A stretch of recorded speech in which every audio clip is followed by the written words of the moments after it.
हे आहे fun residency. तर आता आम्ही इथे जेवायला आलोय। फनमध्ये खूप छानसं असं हॉटेल आहे हे।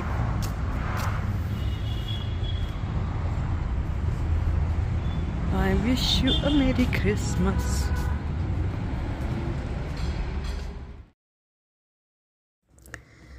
हॅलो फ्रेंड्स, कसे आहात तुम्ही सगळे? आय होप तुम्ही सगळे छानच असाल। जर तुम्हाला चांगलं हॉटेल हवं असेल, थोडंसं एक्सपेन्सिव्ह पण क्वालिटी फूड ज्याला आपण म्हणतो असं हवं असेल, तर हे हॉटेल आहे सातारामध्ये। याचं नाव आहे फन हॉटेल किंवा फन रेसिडेन्सी असंही म्हणतात। आणि यांचं वरती प्रॉपर म्हणजे रेसिडेन्शियल रूमसुद्धा आहेत। आणि तिथे तुम्हाला जर राहायचं असेल तर तिथे तुम्ही हॉल्ट वगैरे पण करू शकता।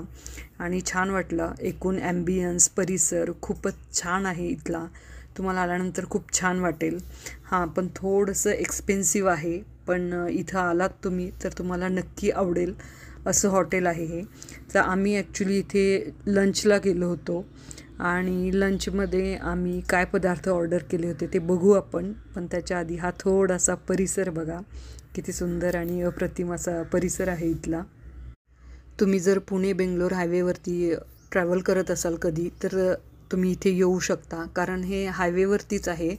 फक्त एवढंच की तुम्हाला ते दिसणार नाही, थोडंसं आतमध्ये आहे, खूप आतमध्ये नाही। पण तुम्ही प्रॉपर जर गुगल मॅपवरती टाकलं फन रेसिडेन्सी म्हणून, तर अगदी म्हणजे साताऱ्याच्या इथेच आहे, तर तुम्हाला लगेच मिळून जाईल। आणि इथला स्टाफसुद्धा चांगला कोऑपरेटिव्ह वाटला आम्हाला, चांगलं वाटलं। आणि हॉटेल पण छान वाटलं आणि जेवणसुद्धा ॲक्च्युली चांगलं होतं। तर तेच की थोडंसं एक्सपेन्सिव्ह आहे, पण तुम्हाला जर क्वालिटी फूड, चांगलं फूड हवं असेल तर तुम्ही इथं येऊ शकता। आणि हे लसुनी पालक येते, ते पनीर खुर्चन हे लसुनी पालक। खुर्चन म्हणजे ऑल भाज्या, बरोबर सगळ्या भाज्या आणि तर खरंच फूड टेस्टी आणि यम्मी होतं। तर कसा वाटला तुम्हाला व्हिडिओ आवडला तर लाईक करा, शेअर करा आणि सबस्क्राईब करायला विसरू नका।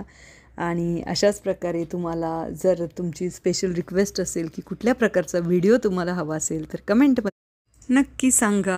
Thank you so much guys.